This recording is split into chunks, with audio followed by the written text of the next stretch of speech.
विशेष online classes में आपका स्वागत है। आपके साथ मैं हूं अमरेश कुमार। विश्व के देशों और द्वीपों के अध्ययन के क्रम में आज हम एशिया के हीरो के बारे में पढ़ेंगे।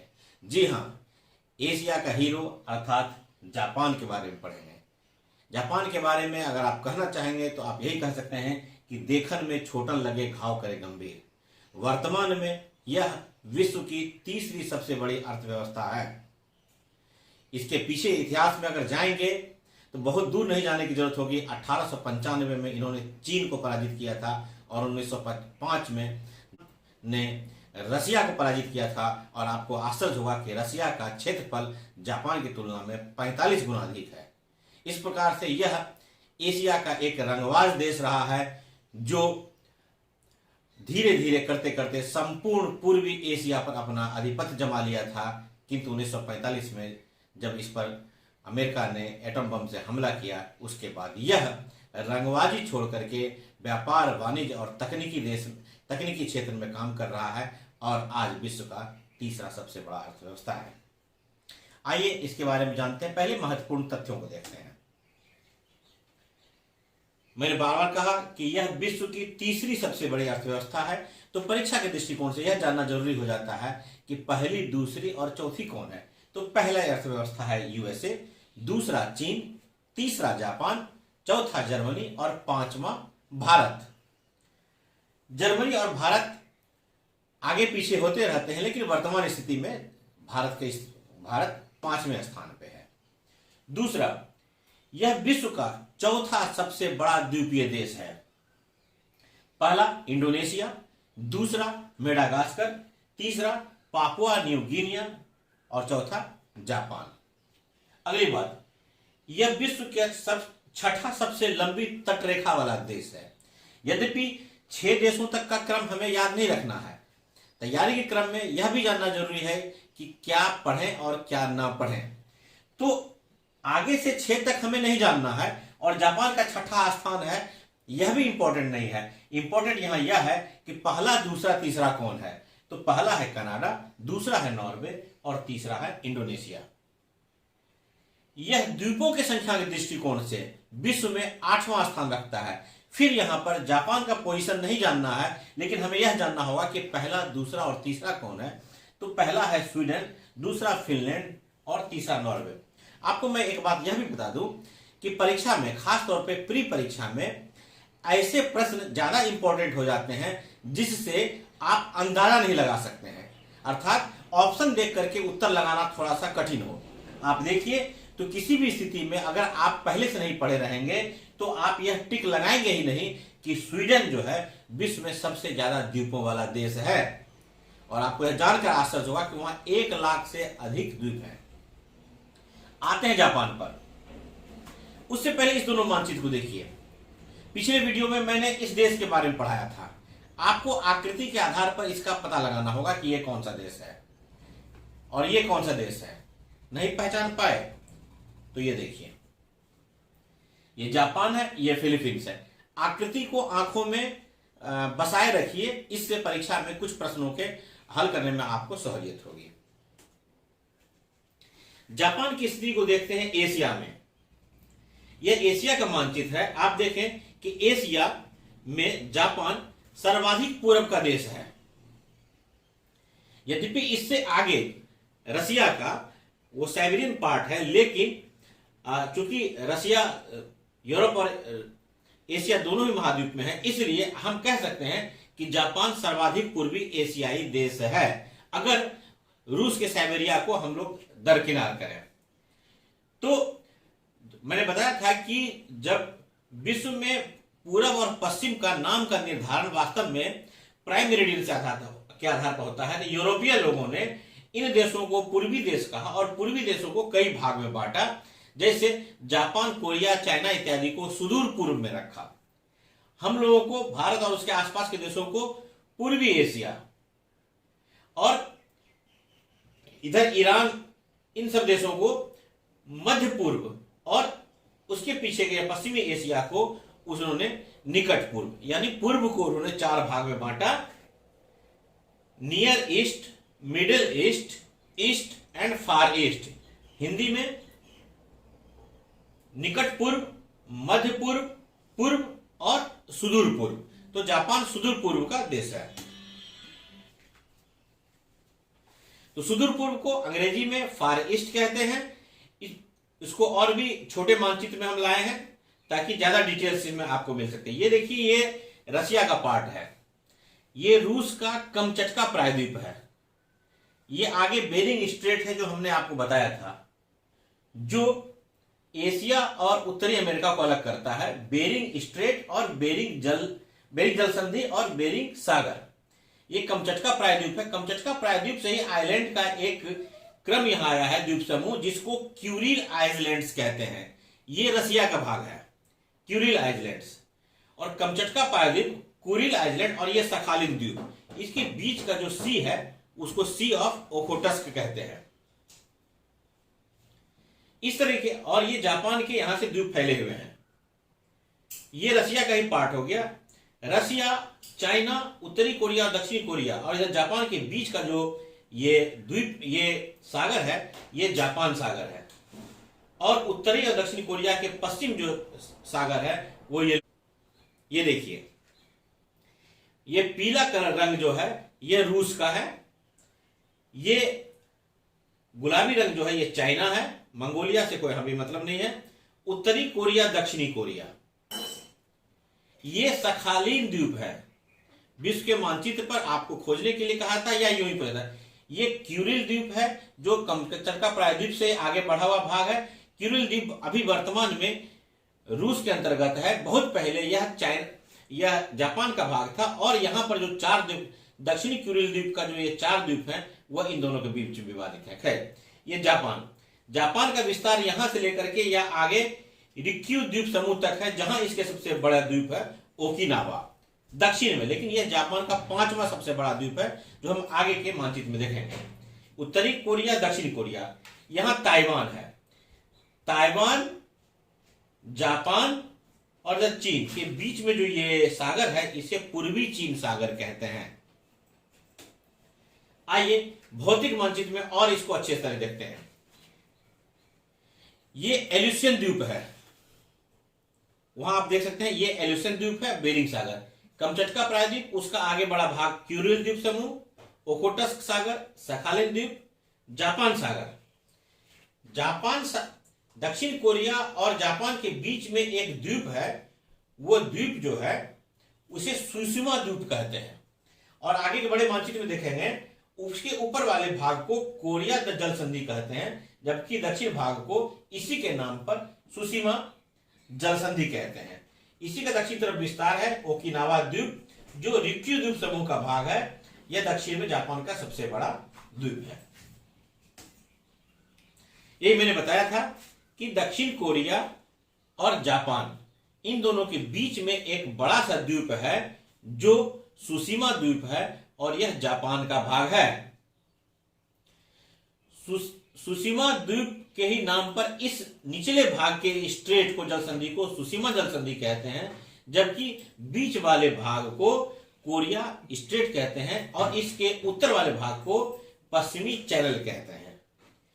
ये जो आपका कोरिया स्ट्रेट है यह जापान सागर और पूर्वी चीन सागर को मिलाता है, यद्यपि यहां पर पीला सागर का भी कुछ भाग है।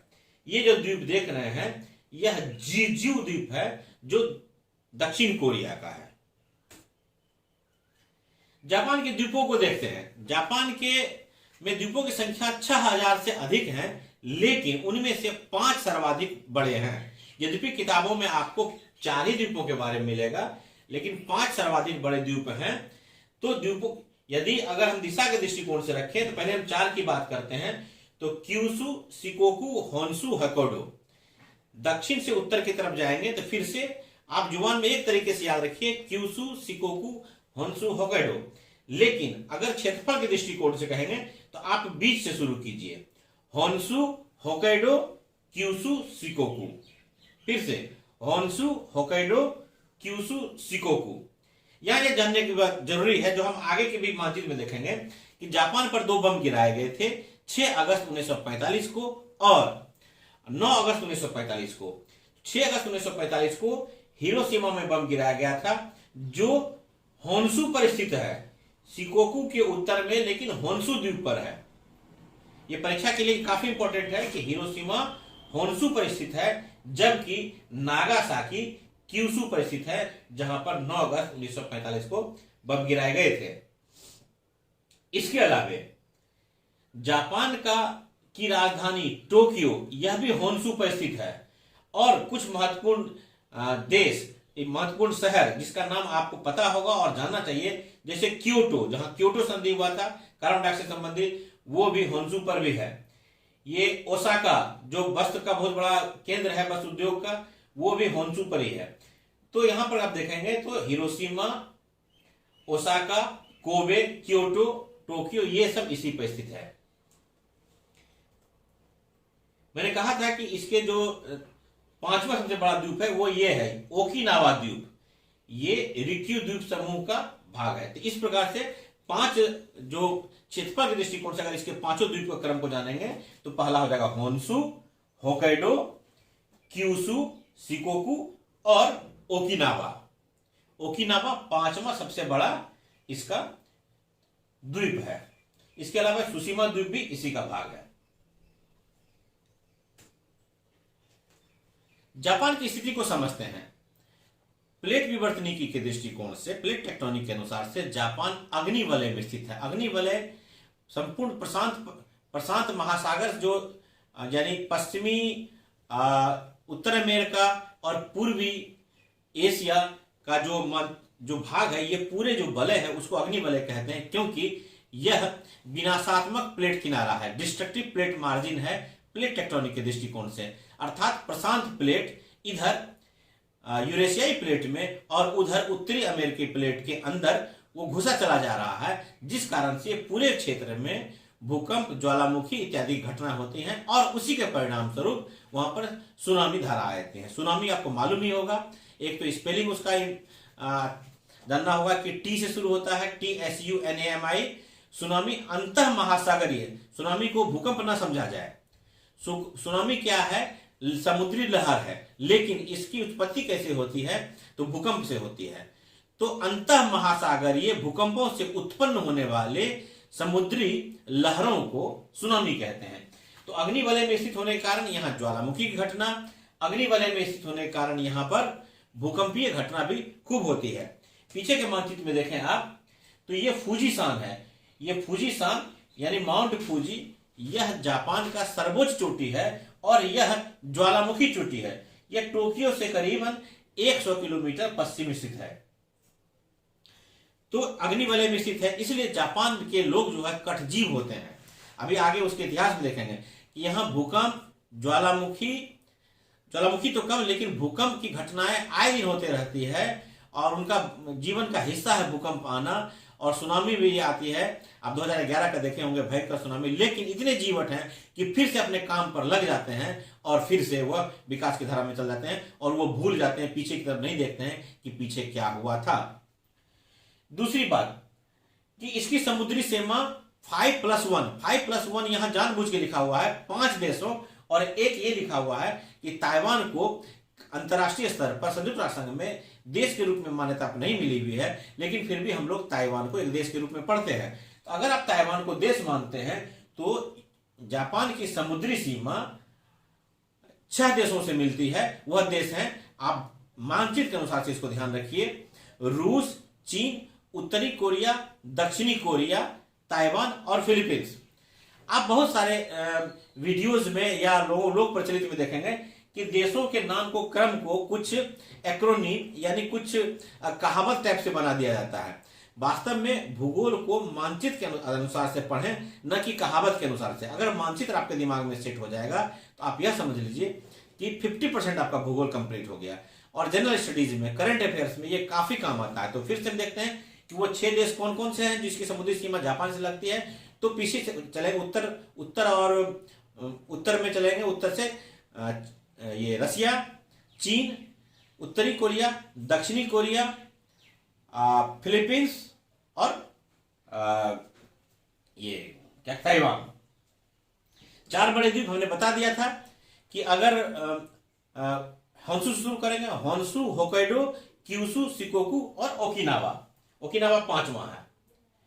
इसका क्षेत्रफल की अगर तुलना करें तो जापान का क्षेत्रफल जर्मनी से अधिक है लेकिन कैलिफोर्निया से कम है। भारत जापान से 9 गुना ज्यादा बड़ा है, यानी भारत का क्षेत्रफल जापान के क्षेत्रफल से 9 गुना है, जबकि रशिया का क्षेत्रफल जापान के क्षेत्रफल से 45 गुना ज्यादा है। भारत का क्षेत्रफल आपको पता होगा 32,87,263 वर्ग किलोमीटर।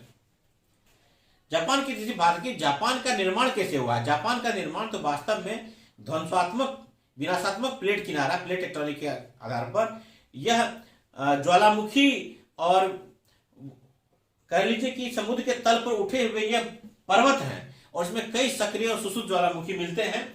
इसका 4/5 भाग, 4/5 भाग का मतलब हो गया कि 80% भाग इसका जो है पर्वतीय है और 20% भाग ही मैदानी है जहां पर खेती हो सकती है। लेकिन जापान की जीडीपी में उसके खेती का योगदान केवल 1% है। अर्थात जापान एक औद्योगिक देश है, व्यापारिक देश है, तकनीकी देश है। माउंट फूजी अभी हमने बताया था कि जापान की सर्वोच्च चोटी है जो होन्शु पर स्थित है। टोक्यो जापान का सबसे बड़ा शहर है। 1984 तक जापान विश्व का सबसे बड़ा मछली उत्पादक था, लेकिन अब उसकी स्थिति अच्छी नहीं है। अब 8वां स्थान हो गया है। तो यह जानना जरूरी है कि प्रथम स्थान पर कौन है। तो प्रथम स्थान पर चीन है और अगर आप समुद्री मछली को लेंगे तो द्वितीय स्थान पर इंडोनेशिया और अगर आप स्थलीय मछली को शामिल करेंगे तो द्वितीय स्थान पर भारत। मछली उत्पादक सबसे बड़ा मछली उत्पादक देश रहा है 1984 तक और वर्तमान में 8वां स्थान जापान रखता है। तो क्यों?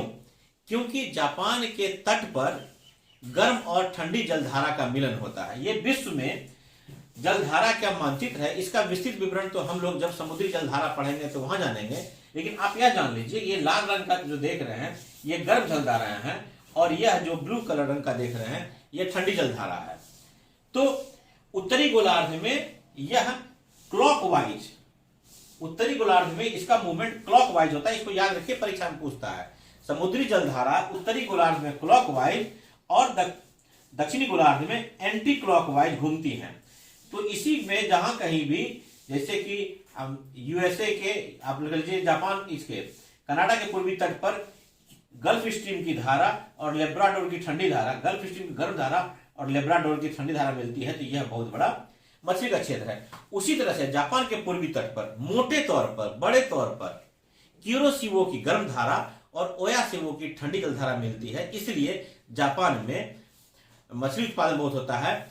ठंडी और गर्म धारा के मिलन स्तर पर प्लैंकटन का विकास होता है और प्लैंकटन जो होता है मछली के लिए भोजन का काम करता है। इसलिए जहां कहीं भी गर्म जलधारा और ठंडी जलधारा मिलती है तो वहां पर मछली का खूब उत्पादन होता है, बशर्ते कि तल छिछला होना चाहिए। ये माइक्रो है। यद्यपि हमने बताया कि मोटे तौर पर हम लोग यह कहते हैं कि जापान के तट पर क्यूरोशिवो की गर्म धारा, ये लाल रंग से देखिए, क्यूरोशिवो की गर्म धारा और ओयासिवो की ठंडी जलधारा मिलती है इसलिए।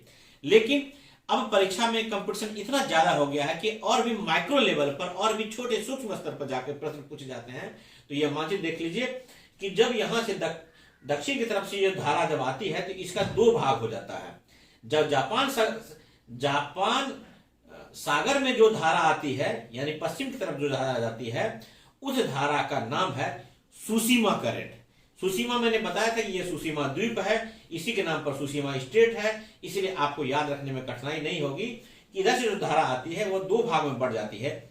एक जापान के जो पूर्वी तट होकर के जाती है वह तो मुख्य धारा है जो क्यूरोशिवो की धारा है जो गर्म है, और वही गर्म धारा की दूसरी धारा जो अंदर जापान सागर में प्रवेश करती है उसका नाम है सुशीमा गर्म जलधारा। ठीक उसी तरीके से उधर से ओकोटस की सागर तरफ से जो धारा आती है उसे लीमान धारा कहते हैं। लीमान धारा ये परीक्षा में पूछा जाता है और आगे भी पूछा जाएगा। इस लीमान धारा ये ठंडी जलधारा है और वो बड़े स्तर पर जो है वह ओयासिवो की ठंडी जलधारा है, जिसे क्यूरिल धारा भी कहते हैं और ओखोटस्क धारा भी यहां कहते हैं। ठीक, आइए अब जापान के इतिहास के बारे में कुछ देखते हैं। पहले जापान की राज व्यवस्था कैसी है। जापान एक संवैधानिक राजतंत्र है।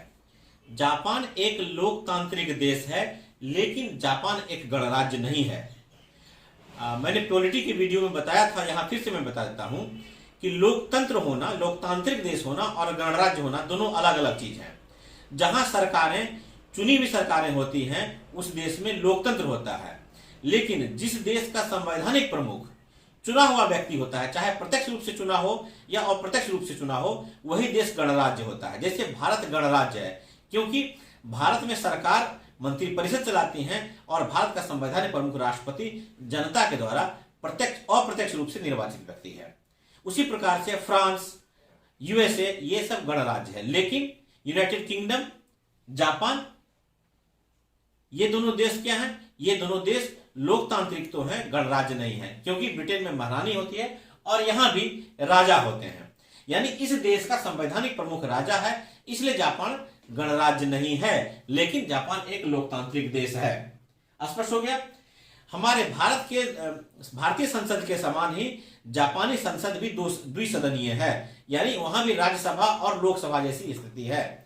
जापान के संसद को डाइट कहते हैं और वहां के राज्यसभा को, यानी वहां के उच्च सदन को संगिन कहते हैं और निम्न सदन को सुंगिन कहते हैं। यहां स्पेलिंग में थोड़ा सा अंतर है। संगिन उच्च सदन, सुंगिन निम्न सदन। जापान के इतिहास को अब आप देखते हैं तो मैंने बताया आपको कि जापान 1895 में चाइना को पराजित किया था और 1905 में इसने अपने से 45 गुने बड़े देश रूस को पराजित किया था। जब हम आधुनिक भारत के इतिहास में राष्ट्रवाद के विकास पढ़ते हैं तो हम लोग ये देखते हैं कि 1905 के बाद भारत में राष्ट्रवाद के विकास की एक नई धारा जन्म ली थी और उसके अंतर्राष्ट्रीय कारण में भी हम इसको पढ़ते हैं कि पहली बार ऐसा हुआ था कि कोई एशियाई देश किसी यूरोपीय देश, रूस यूरोपीय देश ही है, उसकी सरकार जो है मॉस्को में बैठती है, किसी यूरोपीय देश को पराजित किया था। इससे यूरोपियों को पराजित नहीं किया जा सकता है, इस धारणा को जापान ने तोड़ा था। इसलिए मैंने कहा कि जापान एशिया का हीरो है और एक रंगबाज देश रहा है। आगे देखिए, प्रथम विश्व युद्ध में इसने जर्मनी के विरुद्ध, जर्मनी धुरी राष्ट्र था, उसके विरुद्ध मित्र राष्ट्र का साथ दिया था, यानी ये यूनाइटेड किंगडम इत्यादि के साथ था। लेकिन उसके बाद, प्रथम विश्व युद्ध के बाद, यह जापान में जो सैनिक की सरकार बनी वो बहुत ही तानाशाह हो गई और वह बहुत ही आक्रामक सरकार थी। उसने 1931 में चीन के मंचूरिया पर कब्जा किया। उत्तरी प्रांत है, संसाधनों में धनी है मंचूरिया।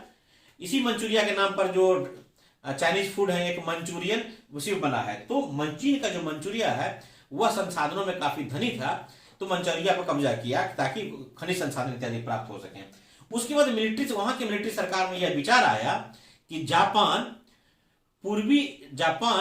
एशियाई देशों में अधिकांश देशों पर अपना कब्जा कर सकता है और उसे कब्जा करना चाहिए। जापान संपूर्ण पूर्वी एशिया पर अपना नियंत्रण कर सकता है और उसे करना चाहिए। और इसी इच्छा की पूर्ति के लिए जो उस समय राष्ट्र संघ बना था प्रथम विश्व युद्ध के बाद, इसने 1933 में राष्ट्र संघ से सदस्यता त्याग दी, क्योंकि समाज गुंडई करेंगे तो समाज से बाहर होंगे ही। तो पहले समाज से बाहर हो गए और गुंडई शुरू किए। 1936 में जर्मनी से एंटी कमिंटर्न पैक्ट किया, यानी इसको कहा जाता है कि साम्यवाद विरोधी, यानी आप कहें समाजवाद विरोधी पैक्ट जर्मनी से किया। 1940 में जर्मनी और इटली के साथ त्रिपक्षीय संधि किया, जिसको बर्लिन पैक्ट भी कहते हैं, और इस तरीके से यह धुरी राष्ट्र का भाग बना। धुरी राष्ट्र मतलब जैसे दक्षिण में इटली, उत्तर में जर्मनी और इधर ये तो त्रिपक्षीय जापान, ये तीनों देश मिलकर के जर्मनी, इटली और जापान मिलकर के धुरी राष्ट्र का निर्माण किया, त्रिपक्षीय संधि किया। और 1937 से 45 के बीच में फिर से चीन पर हमला कर दिया। वास्तव में जापान के सैनिक शासक इतने आतताई थे कि मनोरंजन करने के लिए भी जब चाहते थे तो चीन के कुछ भाग पर जाते थे और वहां पर कुछ तोड़ फोड़ करके चले आया करते थे। तो चीन जापान हुआ। उसके बाद 1940 में इन्होंने इंडोनेशिया के फ्रांसीसी भाग पर कब्जा किया और उसके बाद 41 में यूएसए के पर्ल हार्बर पर हमला किया। यद्यपि कई बार यह कहानी कहा जाता है कि इसने नहीं किया था, फिर भी इस पर कई फिल्में भी बनी हुई है। 1941 में यूएसए के पर्ल हार्बर कब्जा किया था, फिर ब्रिटिश मलेशिया, सिंगापुर, हांगकांग सब पर कब्जा कर लिया। वास्तव में जापान भारत तक हर देश को पराजित करते हुए वहां से लेकर के भारत तक चलाया था और 1942 में भारत में प्रवेश करने की स्थिति बनी थी। आपको पता होगा कि जब भारत छोड़ो आंदोलन के कारण पढ़ते हैं तो उसमें एक कारण यह भी है कि जापान जो है का हमला कभी भी इसी में हो सकता था। जापान इसने सिंगापुर पर भी कब्जा किया था। सिंगापुर के जो क्रिसमस आइलैंड था, मैंने बताया था पिछले वीडियो में, उस पर भी कब्जा कर लिया था। लेकिन जब 6 अगस्त 1945 को यूएसए ने लिटिल बॉय नाम के एटम बम को जब जापान पर गिराया तो भी जापान का हिम्मत नहीं टूटा। लेकिन उसके 3 दिन बाद यानी 9 अगस्त को फिर से यूएसए ने जापान के नागासाकी पर हम एटम बम गिराया तो जापान टूट गया, सरेंडर कर दिया। और सरेंडर करने के बाद जापानी सरकार का पतन हो गया और फिर उस पर बहुत सारे प्रतिबंध लाद दिए गए, उसको सैनिक नहीं बनाने की दी गई। बाद में जाकर के 1956 में जाकर के जापान को संयुक्त राष्ट्र संघ में सदस्यता प्रदान की गई। एक इंपॉर्टेंट बात जो है जापान और रूस के बीच में जो विवादित है वो है क्यूरिल द्वीप समूह। आप हमेशा आपको परीक्षा में पूछा जाता है कि क्यूरिल द्वीप समूह कहां है, तो जापान का जो बढ़ता हुआ भाग आगे है कमचटका प्रायद्वीप तक, इसी द्वीप को क्यूरिल द्वीप कहते हैं। यह किनके बीच विवादित है? तो यह रूस और जापान के बीच में है। वास्तव में यूएसए ने यूएसएसआर, उससे पहले वो रसिया था, अभी भी रसिया है, 1875 में कमचटका प्रायद्वीप तक, उसके बाद 1855 तक यहां तक, और 1855 के बाद जापान के इधर होक्काइडो द्वीप तक ये जितने भी क्यूरिल द्वीप है सब पर कब्जा कर लिया। जापान, हारा हुआ जापान यह नहीं कहता है कि संपूर्ण क्यूरिल द्वीप उसको दे दिया जाए, लेकिन उसको कहता है कि होक्काइडो के ठीक उत्तर पूर्व में जो 4 द्वीप है, एक कुनासिर है, एक सिकोटम है, एक हम्बोमई है और एक इटोरूप है, ये वाला, ये चारों द्वीप हमारा है, इसलिए हमको इसको वापस कर दीजिए। और रूस इसको वापस नहीं करता है। इसका तर्कों के आधार पर ज्योग्राफिकली और वहां के जो रहने वाले लोग हैं उनके भाषा बोली इत्यादि पर यह दावा करता है और इस प्रकार से क्यूरिल द्वीप इन दोनों को विवादित है। तो इस प्रकार से यह था जापान पर हमारा संपूर्ण हम लोग ने इतिहास भूगोल दोनों को पढ़ा और यह वीडियो आपको अच्छा लगा होगा। इसी क्रम में हम अगला वीडियो उत्तरी और दक्षिणी कोरिया पर बनाने जा रहे हैं। उससे आपको उत्तरी कोरिया और दक्षिण कोरिया की बेहतर जानकारी मिलेगी और उसमें आप देखेंगे कि इसमें बहुत सारे इनके भी मानचित्र का प्रयोग किया गया है। फिलहाल के लिए नमस्कार।